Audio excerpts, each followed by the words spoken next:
enten tiyang niku lomba masak, masakane mboten enak ning juara 3, wong pesertane namung 3.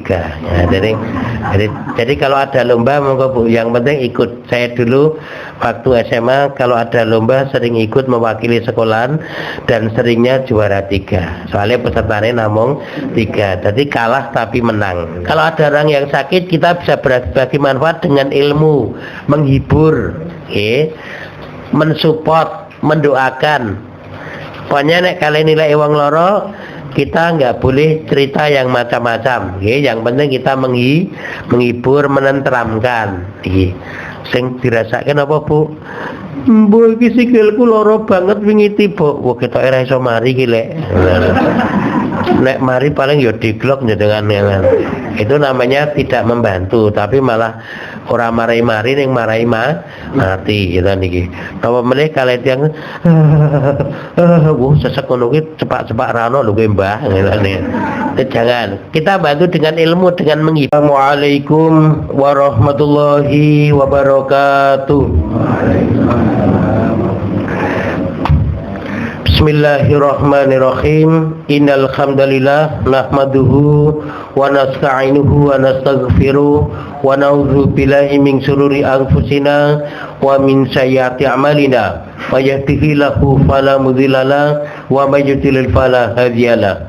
Asyhadu an la ilaha illallah wahdahu la syarikalah wa asyhadu anna Muhammadan abduhu wa rasuluhu la nabiyya ba'da. Allahumma sholli ala Muhammad wa ala ali Muhammad, amma ba'd. Jemaah sekalian yang dimuliakan Allah, yang pertama saya mengajak mari kita panjatkan puji dan syukur kehadirat Allah Subhanahu wa taala yang telah dan selalu menganugerahkan banyak sekali kenikmatan kepada kita sekalian, sehingga pada kesempatan pagi yang indah ini kita bersama-sama beribadah di Masjid Darurat ini. Kita bisa berjamaah salat subuh, kemudian dilanjutkan kajian rutin. Mudah-mudahan apa yang sudah, sedang dan akan kita tunaikan bernilai ibadah yang diridai Allah Subhanahu wa taala. Amin. Shalawat dan salam mudah-mudahan selalu dilimpahkan, dicurahkan kepada teladan kita yang agung, panutan kita yang utama, Rasulullah Muhammad sallallahu alaihi wasallam. Demikian pula kepada keluarga beliau, para sahabat dan para pengikutnya, mudah-mudahan termasuk kita sekalian. Allahumma amin. Jemaah sekalian yang dimuliakan Allah, dalam hidup ini kita diperintahkan untuk mengikuti perlombaan. Di dalam surat Al-Baqarah ayat 148 dan di beberapa ayat yang lain atau di surat yang lain Allah memerintahkan kita fastabiqul khairat, maka berlomba-lombalah dalam kebaikan. Jamaah sekalian, ada yang pernah ikut lomba? Biasanya pemenangnya disebut yang terbaik, meskipun pemenang lomba itu kadang hanya terbaik dari yang ada, bukan terbaik yang sesungguhnya. Enten tiyang niku lomba masak, masakane mboten enak ning juara 3, wong pesertane namung 3. Ya, jadi kalau ada lomba monggo Bu, yang penting ikut. Saya dulu waktu SMA kalau ada lomba sering ikut mewakili sekolahan dan seringnya juara 3. Soalnya pesertane namung 3. Jadi kalah tapi menang. Ya.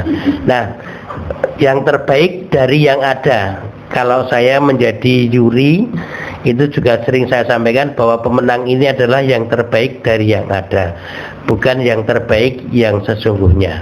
Nah, dalam berlomba ini Allah memerintahkan kita untuk berlomba-lomba dalam kebaikan.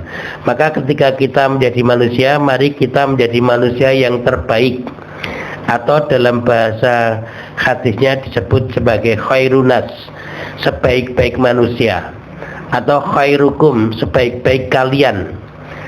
Ada banyak sekali hadis Rasulullah yang menjelaskan tentang tanda-tanda sebaik-baik manusia atau sebaik-baik kalian. Kalau tanda-tanda ini yang membuat kita, mungkin kriterianya atau ciri-cirinya disesuaikan dengan selera kita. Misalnya ditanya, Bu, nek mitron jenengan tiang sing paling apik sinten Bu? Ibu ini jawab, sing paling apik iki sing sok ngutangi duit. Nah, itu versi orang yang suka minjam uang. Nah, dan jenengan Pak D, Sing paling apik sing seneng traktir. Itu versi orang yang suka gratisan, gini. Maka kalau Rasulullah yang membuat, nanti kita semua bisa. Yang pertama, ada banyak sekali, nanti kita sampaikan secukupnya waktunya. Disebutkan dalam hadis riwayat Tirmidzi, khairun nas, sebaik-baik manusia atau manusia yang terbaik adalah man tola umuruhu, orang yang dikaruniai panjang umur, wa husna amalhu, dan baik amalnya. Kalau di dalam bahasa Al-Quran atau hadis disebut khair, itu kalau dalam bahasa Indonesia artinya baik, tetapi arti sesungguhnya adalah yang paling baik atau sebaik-baik. Jadi fastabikul khairat, berlomba-lombalah dalam hal yang terbaik. Jadi khair itu artinya yang terbaik. Manusia yang terbaik atau sebaik-baik manusia adalah mantola umuruhu, orang yang dikaruniai panjang umur, wa husna amalhu, dan baik amalnya. Mari kita teliti apakah kita bisa masuk dalam kriteria ini. Tandanya hanya dua. Satu, masih dikaruniai panjang umur. Sing rawuh ten iki sedaya tesih sami gesang nggih. Berarti syarat pertama kita punya. Yang kedua, beramal baik. Kita sekarang ngaji di masjid, ini termasuk amal baik napa mboten? Amal baik berarti kalau menurut kriteria ini kita masuk. Orang yang terbaik itu masih hidup dan beramal baik. Ini alhamdulillah, paling tidak ciri yang pertama kita masuk. Maka selagi masih dikaruniai nikmat hidup, ampun jeleh nindakake ngamal soleh, jangan bosan beramal kebaikan, ojo leren dadi wong apik. Jadi jadi orang baik, beramal baik itu tidak pakai kata berhenti. Ini yang pertama. Kemudian yang kedua, Rasulullah memberikan pengkhususan lagi, khairunas, sebaik-baik manusia atau manusia yang terbaik adalah anfa'uhum linnas, yang paling banyak bermanfaat bagi manusia lainnya. Jadi yang kedua ini lebih dikhususkan. Yang pertama tadi manusia yang terbaik itu yang masih hidup baik amalnya. Yang kedua, amalnya itu bermanfaat bagi orang lain. Maka manusia yang terbaik adalah yang paling banyak bermanfaat bagi orang lain. Ini disebutkan dalam hadis riwayat Ahmad dan Tabrani. Oleh karena itu, monggo kita pastikan diri kita sehat dan kuat jasmani rohani, sehingga kita bisa berbagi manfaat. Yang niku nek sakit ngerepoti mboten Bu? Nggih mesti ngerepoti, minimal ngerepoti keluargane. Jadi ya jelas itu merepotkan. Maka kalau sehat kita bisa berbagi manfaat. Kalau ada yang sakit maka kita berbagi manfaat kepada yang sakit maupun keluarganya. Nih. Jadi kalau ada keluarga yang sakit itu, yang sakit harus bersabar, yang merawat juga harus bersabar. Saya punya tetangga itu, seorang bapak itu punya diabetes, kemudian dia ternyata melanggar tetap minum manis, akhirnya ke rumah sakit. Seminggu pulang dari rumah sakit, stroke, tidak bisa berjalan, bicaranya nggak jelas, tetapi aktivitas keseharian ini ku namung muring-muring ngonekke bojone. Jadi aktivitas kesehariannya dia sudah lemah, tidak bisa berjalan, bicara nggak jelas, ning nek nesu terus jelas gitu. Jadi setiap hari itu memaki istri saya bilang, "Kok ibu wae ususnya bawa tenan" gitu. Tiap hari dimaki-maki, jam 11 malam minta jalan-jalan Bu. Jadi disuruh Pak Eko, kalau nggak mau dia mau nekat jalan sendiri, bilang jengkelit yo ben aku tak melaku dewe gitu. Nah jadi jam 3 pagi itu sudah bangun minta jalan-jalan. Dan yang sering saya lihat sama dengar itu adalah pekerjaan utama bapak yang sakit itu marah-marah. Nah ini menunjukkan kalau tidak sabar. Untung istrinya sabar gini. Jadi maka mari pastikan kita sehat, kuat, sehingga kita bisa berbagi manfaat. Berbagi manfaat itu bisa dengan uang, itu yang paling gampang ya, paling banyak bermanfaat itu kalau kita bisa berbagi manfaat dengan uang. Bisa dengan tenaga, bisa dengan ilmu, Kalau ada saudara kita yang sakit, kita bisa berbagi manfaat dengan uang. Misalnya kita urunan terus menjenguk. Bisa juga dengan tenaga. Kula mboten nggo duit melu niraki wong loro angsal mboten Bu. Pas nggak bawa uang diumumkan mau jenguk orang sakit boleh ikut nggih.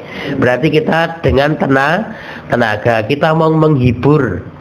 Sing penting sing ra urunan meneng mawon nggih niki. Mamelepon di rumahnya yang sakit disuguh wedang, monggo Bapak Ibu pun suguh cek kersa tunjuk nek mboten meneng mawon rasa mboten kula ra urunan ya. Makonangan gitu nih. Pokoknya diminum aja nggih niki. Karena kita berbagi manfaatnya dengan tenaga, mendatangi, menghibur, mendoakan. Bisa juga berbagi manfaat dengan ilmu, menularkan pengetahuan. Ada saudara kita sakit, kita tanya keluarganya, ini Bapak punya jaminan kesehatan tidak? Karena ini biayanya kan besar. Jadi kalau punya jaminan kesehatan kan agak ringan. Teman takmir saya itu di masjid saya itu dia pamong kelurahan.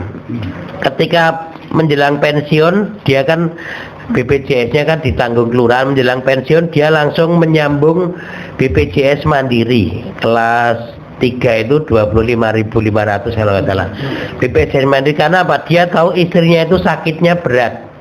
Jadi istrinya sakit berat itu setiap hari jam 10 pagi harus minum kapsul. Regane kapsul ngetos mboten Bu? Sak yuto. Kapsul setunggal Bu. Karena apa? Sebulan itu dia ngambil kapsulnya itu sebulan itu 30 kapsul itu 36 juta Bu. Jadi satu kapsul diminum jam 10 pagi itu harganya 1 juta lebih, uang 36 juta dibagi 30 ya. Jadi 1 juta berapa ratus ribu gitu. Jadi karena dia tahu istrinya menjelang pensiun itu dirawat kok biaya perawat obatnya banyak, maka dia langsung nyambung jadi BPJS Mandiri. Nah dia wah kula nek ra melu BPJS Mandiri pun jebol-jebolan tenan kula kata. Jadi istrinya itu karena sakit dalam ya di rumah sakit, kemudian diputuskan perawatannya itu saben jam 10 enjing minum kapsul regane sak yuta punjul. Nek kapsul niku tiba tendalan mboten ngerti nek regane sak yuta punjul lho ngene. Nah, maka kadang punya jaminan itu penting gitu nih. Nah kalau nggak punya jaminan kita bisa beri informasi. Nek kalau tiang Bantul kalau ada tenaga yang sakit nggak punya jaminan, saya sampaikan berarti disampaikan aja ke rumah sakit ini sebagai pasien jam kesda. Kalau di Bantul itu setiap warga yang sakit oleh pemerintah diberi jatah biaya pengobatan itu setahunnya 10 juta, namanya jam kesda. Kalau di kota jam kesta, nggak tahu nominalnya kalau kota ya. Nah itu 10 juta untuk cadangan kalau ada warga yang sakit. Namanya masih dikosongi tapi nominalnya di anggaran itu ada. Kalau kita ingin meraih jam kesda itu cukup membawa surat keterangan tidak mampu dari kelurahan. Nah ini kalau warga yang tidak tahu ya dia bingung, tapi kalau sudah tahu bisa meraih itu. Syaratnya mendet 10 juta niku loro riyin. Misalnya sakit terus bayar dulu, notanya ditukarkan. Nah pernah ada tetangga saya sakit, anaknya ke rumah saya, Pak niki bapak kulo sakit mboten duwe biaya. Oh dimintakan jam kesda aja. Sekarang ke kelurahan minta surat keterangan tidak mampu. Alhamdulillah bapaknya sudah sembuh. Habisnya 5 juta, oleh jam kesda dibantu 4 juta. Lumayan ya. Nah masih sisa 6 juta jatahnya itu untuk jaga-jaga kalau lain hari sakit gitu. Nah kemudian lain hari sakit betulan, Pak niki mlebet rumah sakit meleh Pak. Moga nyuwun jam kesda meleh terus duwe jatah 6 juta bapak jenengan. Akhirnya bapaknya meninggal, sing 6 juta itu diberikan Pak. Nah, ini ngampun ngantos berarti nek komplit kon mati wae ya ampun ya kan. Karena kalau sudah meninggal kan nggak mungkin sakit lagi toh nggih. Yang 6 juta langsung dilepaskan dikasihkan keluarganya. Nah itu bantuan berupa informasi atau ilmu. Moga kita bisa berbagi manfaat dengan apa saja. Kalau ada orang yang sakit, kita bisa berbagi manfaat dengan ilmu, menghibur, mensupport, mendoakan. Pokoknya nek kalian nilai wong loro, kita nggak boleh cerita yang macam-macam. Yang penting kita menghibur, menenteramkan. Sing dirasakan apa, Bu? Mbok iki sikilku loro banget wingi tiba. Wah, kita ora iso mari iki lek. Nek mari paling ya diglok dengan itu namanya tidak membantu, tapi malah orang mari-mari ning marai mati gitu niki. Napa meneh kalian yang sesek ngono ki cepak-cepak rano lho kowe Mbah ngene. Jangan. Kita bantu dengan ilmu, dengan menghibur. Membantu dengan tenaga, kita mendatangi. Membantu dengan uang, kita urunan. Monggo. Kalau dengan orang sakit, saya anjurkan tetap memberikan tali asih meskipun rombongan.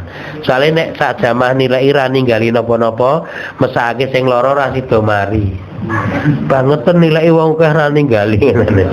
Jadi malah bersesek meneh gitu. Jadi ya, mari kita berbagi manfaat kepada orang lain. Minimal kalau kita tidak bisa memberi manfaat, kita jangan ngerepoti atau jangan mengganggu. Nek ora iso bantu, ampun ganggu. Nih.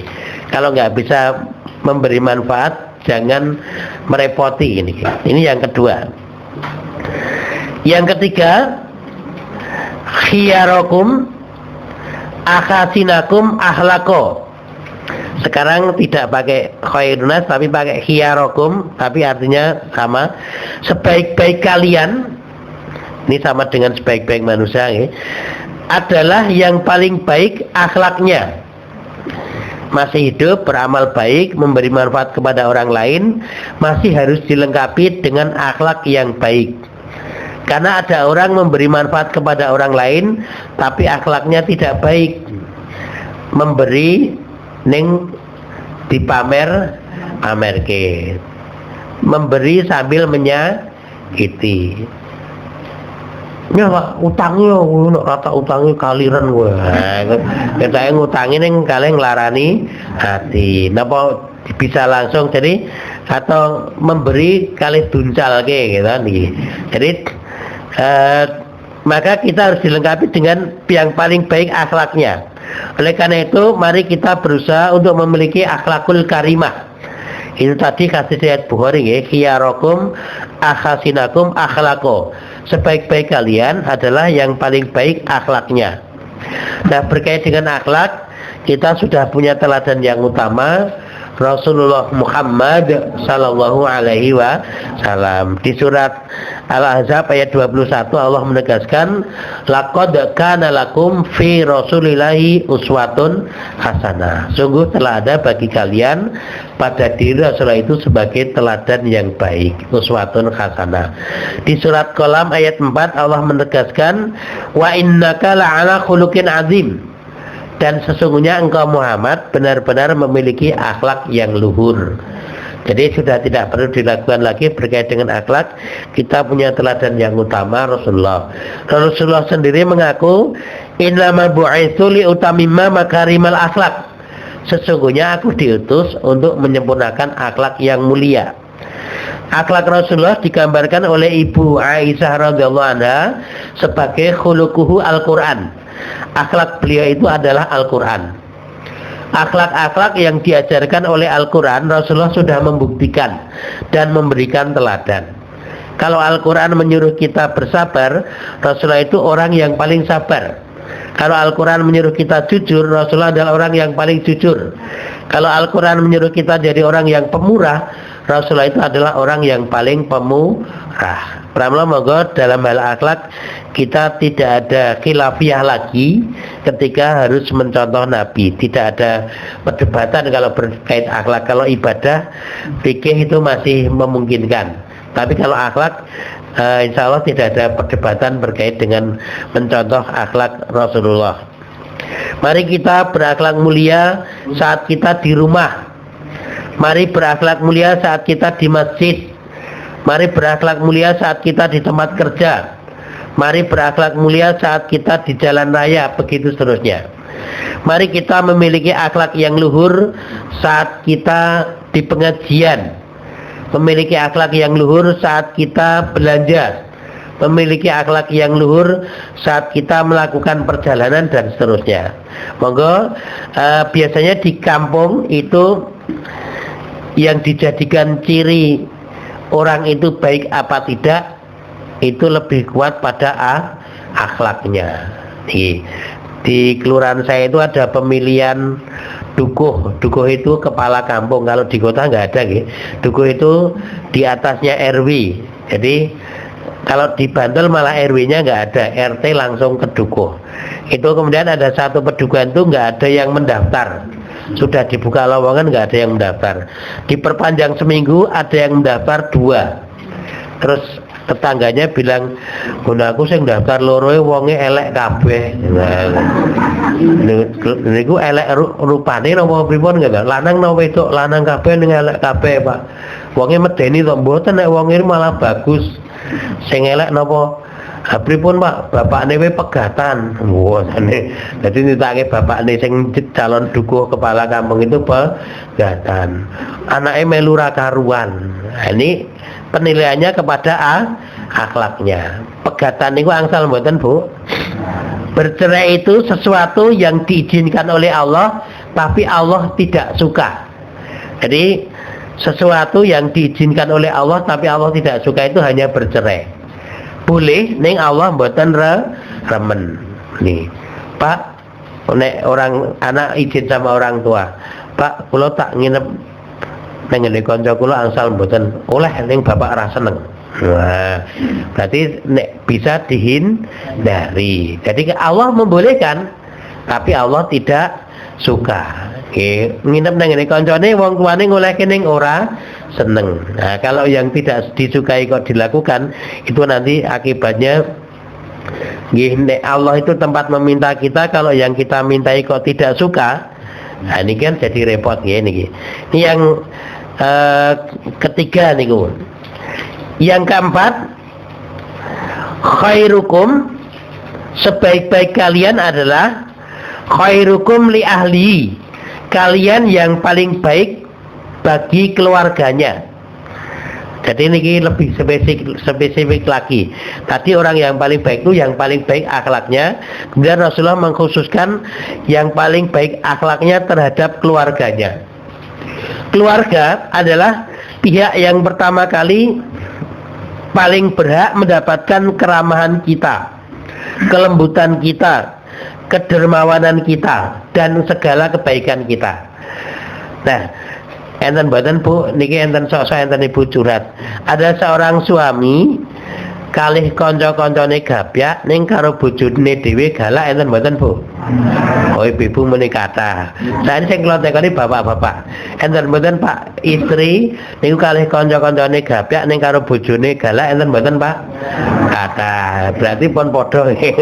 Jadi ada seorang suami kalih kanca-kancane ramah gabyak ning karo bojone galak. Ada juga seorang istri dengan teman-temannya gabyak ning karo sing kakung galak. Ini nggak boleh. Kalau dengan orang lain kita gabyak, kalih garwane kudu luweh gabyak. Dengan anaknya orang lain kita ramah, dengan anak sendiri harus lebih ramah. Niku yang benar.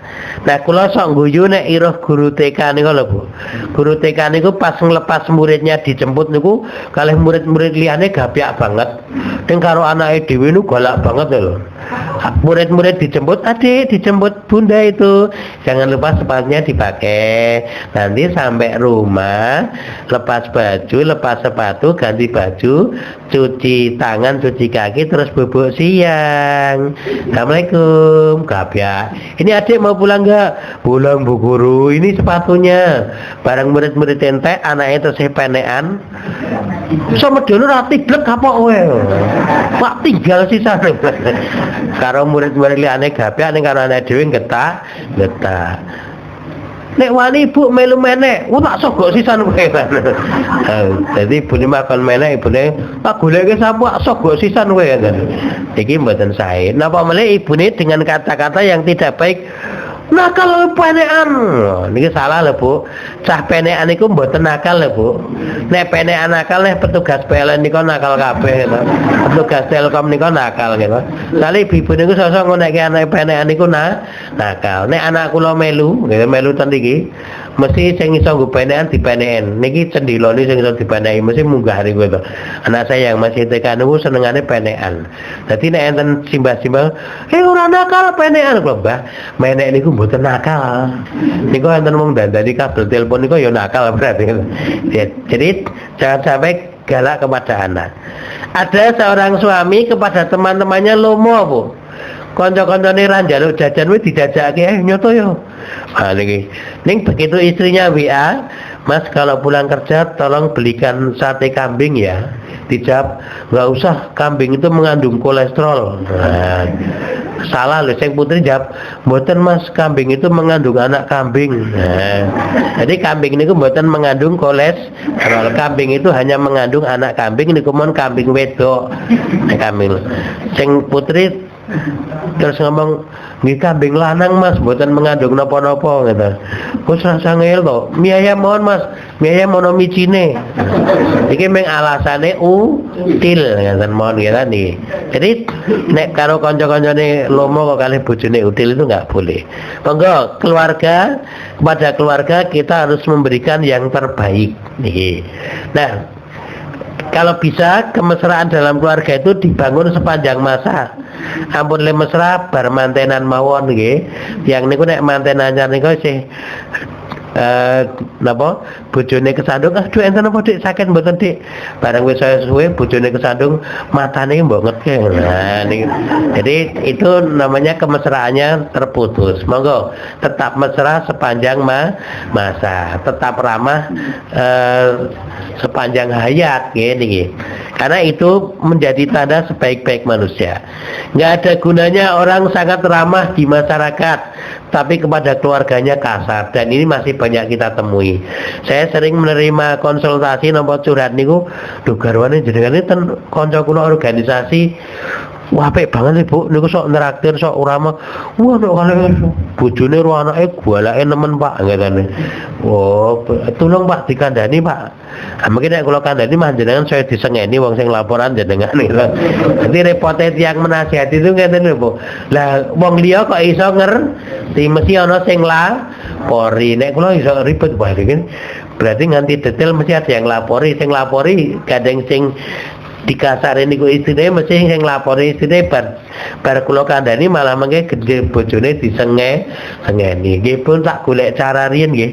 Pripun carane mungkin jenengan ya ora disengeni. Tapi saya belum pernah menemukan dia kasar kepada temannya. Dia pelit kepada temannya. Aduh nek kali bojone iki. Maka istri itu oleh Nabi dibolehkan mendet duwite sing kakung, nek sing kakung niku util, Bu. Jadi nek sing lanang ini util tidak mencukupi nafkah keluarga, sing putri niku angsal mendet piyambak, Bu. Nek sing lanang pun jatah ampun yo ulah lho berarti Bu ampun gitu. Kalau sing lanang niku pelit sekali, itu Rasulullah membolehkan istri itu mengambil haknya, nggih. Jumuk dompet, buka dompetnya sing kakung, bulra ono isine, wo berarti ra util centang didit ngene. Nah, niki. Jadi kalau yang laki-laki itu pelit, maka istri boleh mengambil sendiri sesuai haknya, nggih. Ini yang keempat. Insya Allah yang 1, 2, 3, 4 ini bisa kita usahakan. Yang kelima, khiyarukum man at'ama ta'ama wa radda salam. Sebaik-baik kalian adalah orang yang memberikan makanan atau sedekah makanan dan menjawab salam. Hadis riwayat Ahmad. Kalau yang berbuat baik pada keluarga tadi hadis riwayat Tirmidzi dan Ibnu Hibban. Ini sebaik-baik kalian adalah orang yang mau bersedekah makanan dan menjawab salam. Berkait dengan sedekah makanan pada bulan lalu pernah saya sampaikan, ini termasuk salah satu amalan yang paling dicintai oleh Allah. Oleh karena itu moga ini kita teruskan, kita lanjutkan. Makanan yang kita sedekahkan itu sesungguhnya makanan yang akan kekal. Dulu Ibu Aisyah radhiyallahu anha menghidangkan masak sampil. Sampil niku paha kambing ibu nggih, masak sampil. Terus dihidangkan kepada Rasulullah. Rasulullah sebelum makan bertanya, apakah Abu Hurairah itu tetangga dekat Rasulullah sudah dikasih? Ibu Aisyah menjawab sudah. Apakah Ummu Aiman sudah dikasih? Rasulullah, Ibu Aisyah menjawab sudah. Rasulullah itu ngabsen tetangganya bu. Ibu Aisyah, sudah habis ya Rasulullah, semua sudah saya berikan, tinggal beberapa potong yang ada di depan kita. Namun kantun sak piring tinggi berdua Rasulullah dan Ibu Aisyah. Rasulullah kemudian tersenyum menyampaikan, engkau salah wahai Aisyah, yang habis itu yang ada di depan kita, yang kita bagikan kepada tetangga kita itu yang akan kekal pahalanya sampai akhirat. Jadi yang saya nek dum-dum daharan niku, Mbak kita kagungan roti 10, 9 kita bagian ke tetangga, itu secara fisik habis, tapi secara pahala justru itu yang akan kekal. Maka ketika kita masih menunggu pembangunan masjid, monggo kegiatan jamaah tidak boleh berhenti, karena apa? Kalau banyak orang bersemangat membangun masjid dengan indah, tapi kalau misalnya kegiatan zamannya tidak ada, itu tidak berguna. Kemudian kalau kegiatan itu harus menghadirkan konsumsi, itu justru para penyumbang konsumsi itu nanti nek dengan tumbas marmer tumbas keramik di masjid kan jadi sedekah jariyah. Tapi sumbangan makanan kita itu menurut Rasulullah juga akan kekal. Itu yang napa nggih? Harta yang kita bawa mati itu yang kita sedekahkan itu. Nih ya, jadi bahkan enten tiang saya ngomong mosok ditakmir gue mangan-mangan. Jadi ada yang punya sini situ kesalahan berpikirnya kan kadang uang takmir hanya untuk urusan fisik, padahal urusan jamaah itu juga penting. Jadi kalau dengan kita misalnya pengajian dengan konsumsi itu menjadi semangat beribadah, itu nilainya juga lebih baik. Seperti yang hadis yang saya ceritakan tadi, riwayat Ahmad berkait dengan Aisyah membagikan daging kambing tadi, bahwa yang kita keluarkan untuk konsumsi memang habis, tapi itu nanti kekal, jadi kekal. Kalau menurut hemat saya tidak apa-apa, misalnya kas takmir itu untuk membeli konsumsi itu tidak apa-apa. Tapi dulu ada salah seorang takmir, mosok di takmir gue mangan-mangan, itu mangan-mangannya kan karena untuk kemakmuran di masjid juga. Jadi monggo bersedekah makanan. Kemudian waraddas salam, dan menjawab salam. Salam yang kita jawab adalah salam dari seorang Muslim. Kalau ada orang non Muslim mengucapkan salam, kita tidak wajib menjawab. Mengucapkan salam itu sunnah. Afsus salama bainakum, sebarkan salam di antara kalian. Perintah Rasul, tapi ini hukumnya sunnah. Kalau menjawab salam itu wajib. Nah, maka kalau diucapi salam, assalamualaikum, waalaikumsalam, maka ini menjadi sebaik-baik manusia. Tapi kalau orang non muslim mengucapkan salam, Rasulullah kalau mau menjawab cukup waalaikum, assalamualaikum, mudah-mudahan keselamatan untuk panjenengan. Waalaikumsalam, mugi-mugi panjenengan nggih pikantuk keselamatan. Tapi kalau yang non muslim kalau mau jawab assalamualaikum, kita jawabnya waalaikum. Nah, jadi tidak pakai salam. Kalau pakai salam nanti doa. Kalau cuma waalaikum itu nggak pakai. Waalaikum dan kamu. Nah, itu jadi tidak pakai salam. Kalau pakai salam juga selamat. Nah, maka kalau cuma mungkin dengan pikantuk keselamatan kowe, ya jawabnya cuma kowe. Nek saya di rumah, karena saya punya tetangga non muslim, saya kalau diucapi salam saya nggak pernah menjawab waalaikum. Assalamualaikum Pak RT, kula rak ten griya RT. Oh nggih, kula krungu suarane wong mboten Islam. Oh nggih. Karena kalau saya jawab waalaikum, saya khawatir nanti tetangganya nggak paham, mengira saya menjawab. Tendalan kula ajeng ten masjid, assalamualaikum Pak RT. Oh nggih. Ya. Orang jawab, oke. Nah, jawabannya oke. Karena kalau saya bilang waalaikum, nanti tetangga saya mengira saya menjawab. Jadi karena saya berdampingan dengan orang-orang yang non muslim, nek dikau mengucapkan salam, saya tidak. Bahkan di telepon orang-orang non muslim kalau nelpon saya, assalamualaikum Pak. Oke. Nah, kalau saya mengenali dia non muslim, saya bilang oke. Jadi tidak waalaikum, karena khawatirnya nanti niku dianggap menjawab salam. Nah, kalau kita mengucapi salam kepada non muslim juga nggak boleh, karena keyakinan berkait dengan sesembahannya kan beda. Kita kan Allah Subhanahu Wa Taala, mereka bukan. Jadi tidak nyambung saling mendoakan orang yang beda agama. Okay? Toleransi itu ibaratnya nek kula ngombe teh dengan ngunjuk kopi, monggo diminum bareng-bareng, ning ampun ngecuri teh kula dicuri kopi ampun nggih. Kula ya ora oleh ngecuri kopi jenengan, kula curi teh. Pon ngombe bareng tapi kita sesuai dengan minuman kita sendiri-sendiri. Ning nggih enten sing maksuli berarti dadi teh kopi ra enak lho Pak. Nah niki jangan, kita pokoknya jenengan dahar sate kula gule mangan bareng tapi rasa suning nek kula kalih istri kula sok ajeng tongseng napa sate Dik. Setunggal-tunggal mengke ijolan. Nah, berarti niku sale pengen ngrasake bulane atos kabeh. Tongsenge atos, satene atos ini. Lihat, itu yang kelima. Yang keenam. Saya mangke sampai ke-6. Ada banyak sekali soalnya. Jadi yang pakai kata khairunas atau khairukum itu banyak sekali, tapi kita mungkin sampai yang ke-6 aja. Khairukum, yang terbaik di antara kalian, man yurja khairuhu wa yu'manu syarruh. Sebaik-baik kalian adalah orang yang diharapkan kebaikannya dan orang lain merasa aman dari kejelekannya. Hadis riwayat Tirmidzi.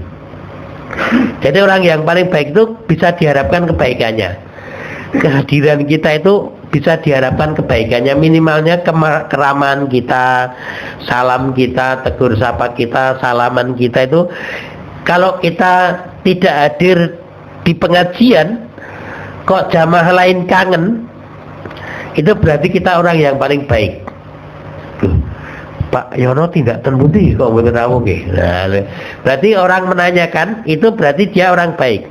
Ini enten tiyang mboten mangkaten pengajian aman, sing entek-entekke panganan ra teko. Nah, berarti dia orang yang jelek karena kedatangannya membuat resah. Iki aman, sing ngomongane nyelekit ora teko. Jadi jangan sampai ketidakhadiran kita itu disyukuri oleh orang lain. Nah, kalau ketidakhadiran kita disyukuri, berarti tandanya bukan orang yang paling baik. Tapi kalau ketidakhadiran kita dikangeni, biasanya kalau orang baik itu nek kisah tebih, itu diharapkan pulangnya. Bu, pamit riyen Bu, kula jeng mudik ten Purwokerto namung seminggu, setahun nggih mboten napa-napa. Berarti tanggane Dora seneng gitu.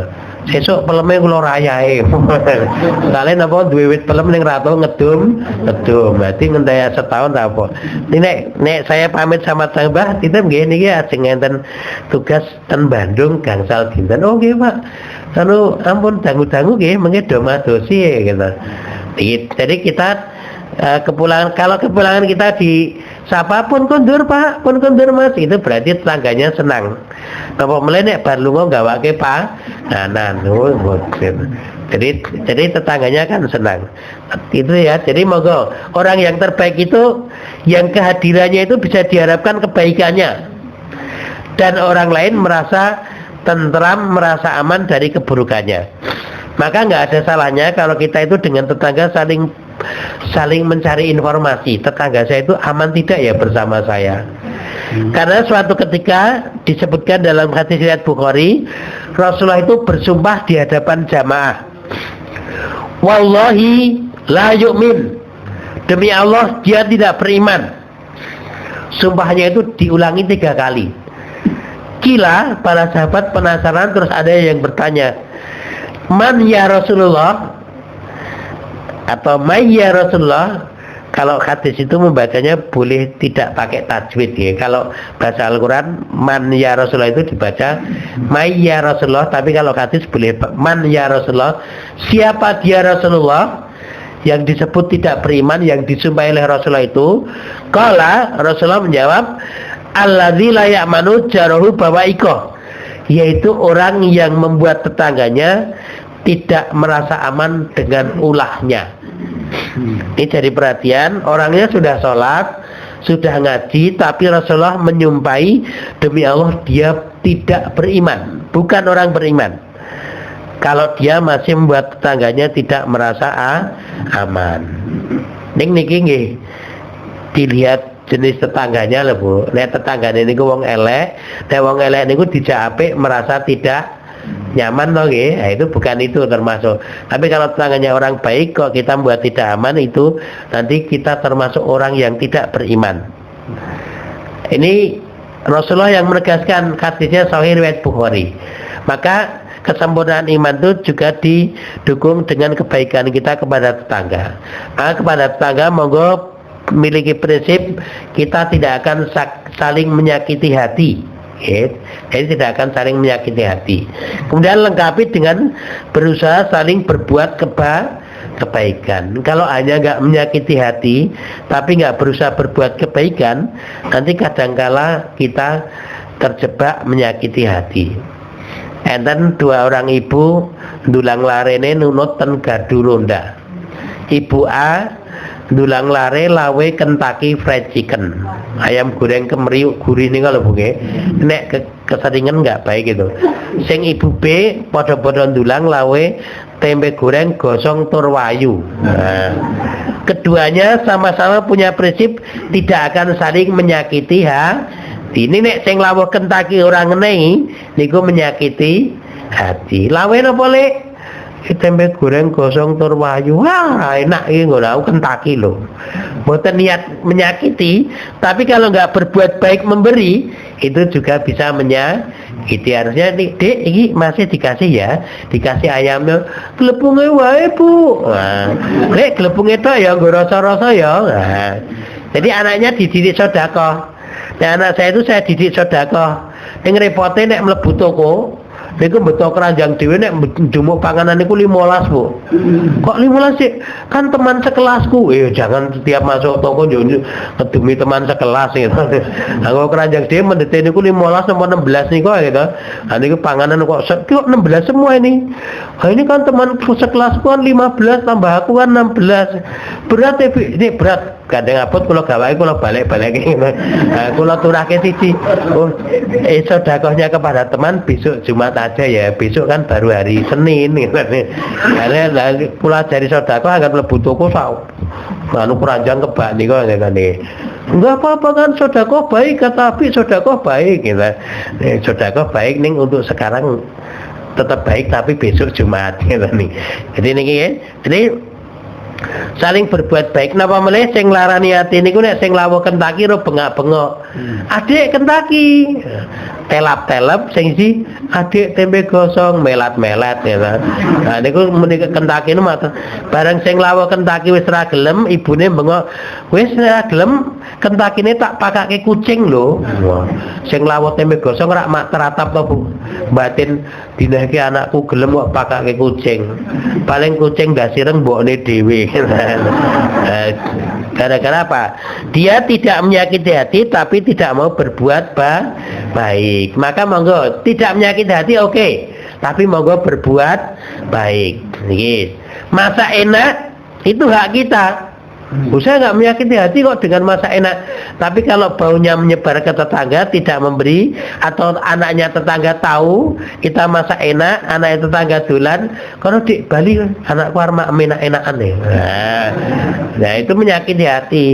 Terus lapor, "Bu, aku nganggo ayam kaya masih rasa kayak ayam kano racune." Kok koncoku ra mati, Bu? Jadi itu salah nih. Jadi itu menyakiti hati. Maka pentingnya kenapa Rasulullah berpesan kepada sahabat Abu Dzar Al-Ghifari, Jika engkau memasak gulai, perbanyaklah kuahnya, perhatikan tetanggamu, beri mereka sepantasnya. Jadi itu pelajaran jiwa sosial, mboten pelajaran okeh duduhe nggih, kepedulian. Ning nek jenengan nawani tangga duduh tok ya malah iso rame. Intinya itu pelajarannya. Lek nyilih sobroke lek tak naik gule lek. Wow, kok sobrok kumplah-kumplah berduduh tok. Sing dine adik kene do mamar dine gule ro budhe. Gol diubek-ubek era ketemu napa-napa kan.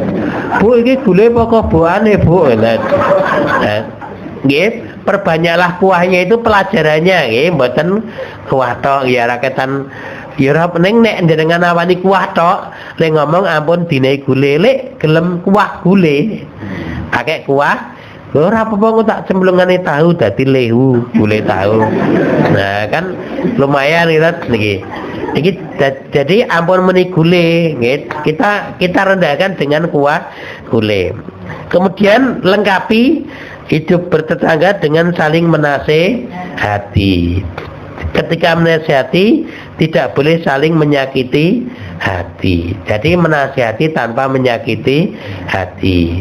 Dan dengan iroh tetangga kemudian menasihatinya sambil menyakiti hati, itu tidak baik. Jadi sama sekalian, itu diantara tanda-tanda manusia yang terbaik 6 yang kita sebutkan. Karena ada banyak sekali, nanti yang lainnya kita sebutkan di pertemuan bulan depan. Sekilas saya ulangi, manusia yang terbaik yang pertama masih hidup, baik amalnya. Yang kedua, manusia yang terbaik itu yang paling bermanfaat bagi orang lain. Yang ketiga, manusia yang terbaik itu yang paling baik akhlaknya. Yang keempat, manusia yang terbaik itu yang paling baik terhadap keluarganya. Yang kelima, manusia yang terbaik itu yang mau bersedekah makanan dan menjawab salam. Yang keenam atau yang terakhir pada kesempatan ini, manusia yang terbaik itu yang bisa diharapkan kebaikannya dan orang lain merasa aman, merasa tentram, merasa nyaman dari ulah buruknya. Intinya tidak mengganggu tetangga. Ya, demikian yang saya sampaikan pada kesempatan pagi hari ini. Mari kita akhiri dengan berdoa sejenak. A'udzubillahi minasyaitonirrajim. Bismillahirrahmanirrahim. Allahumma sholli ala Muhammad wa ala ali Muhammad. Allahumma ighfir lil muslimina wal muslimat wal mu'minina wal mu'minat al ahya'i min wal amwat bi rahmatika ya arhamar rahimin. Ya Allah, Tuhan yang Maha Pengampun, ampuni segala dosa dan kesalahan kami, ampuni segala dosa dan kesalahan saudara-saudara kami yang muslim dan saudara kami yang mukmin, saudara kami yang masih hidup dan saudara kami yang sudah tiada. Berikan semua ampunan, limpahkan kepada kami rahmat barokah yang melimpah. Rabbana hab lana min azwajina wa min dzurriyyatina qurrata a'yun waj'alna lil muttaqina imama. Ya Allah, Tuhan yang Maha Agung, anugerahkanlah kepada kami dari pendamping hidup kami, anak-anak keturunan kami, mudah-mudahan menjadi orang-orang yang menyejukkan hati, orang-orang yang saleh salihah. Jadikan keluarga kami ya Allah sebagai pemimpin bagi orang-orang yang bertakwa. Allahumma inni as'aluka ilman nafi'an wa amalan mutaqabbalan wa rizqan wasi'an halalan thayyiban. Ya Allah, berikan kepada kami ilmu yang bermanfaat, jadikan seluruh amalan kami amal yang Kau terima. Anugerahkanlah kepada kami rezeki yang luas, rezeki yang baik, rezeki yang halal dan rezeki yang penuh barokah. Allahumma a'ini ala zikrika wa syukrika wa husni ibadatik. Ya Allah, jadikan kami hamba yang selalu ingat kepada Engkau, selalu bersyukur kepada Engkau, dan perbaikilah ibadah kami kepada Engkau. Allahumma inni a'udzubika minal hammi wal hazan wa a'udzubika minal ajzi wal kasal wa a'udzubika minal jubni wal bukhl wa a'udzubika min ghalabati daini wa qahri rijal. Ya Allah, sesungguhnya kami berlindung kepada Engkau dari rasa susah dan sedih, dari rasa lemah dan malas, dari sifat pengecut dan kikir, dan kami berlindung kepada Engkau ya Allah dari kesulitan keuangan dan keburukan orang-orang yang zalim. Rabbana atina fid dunya hasanah wa fil akhirati hasanah wa qina adzabannar. Subhana rabbika rabbil izzati amma yasifun wa salamun alal mursalin walhamdulillahi rabbil alamin. Demikian ada kesalahan mohon maaf lahir dan batin. Mari kita akhiri dengan doa penutup majelis. Subhanakallahumma wa bihamdika asyhadu an la ilaha illa anta astaghfiruka wa atubu ilaik. Assalamualaikum warahmatullahi wabarakatuh.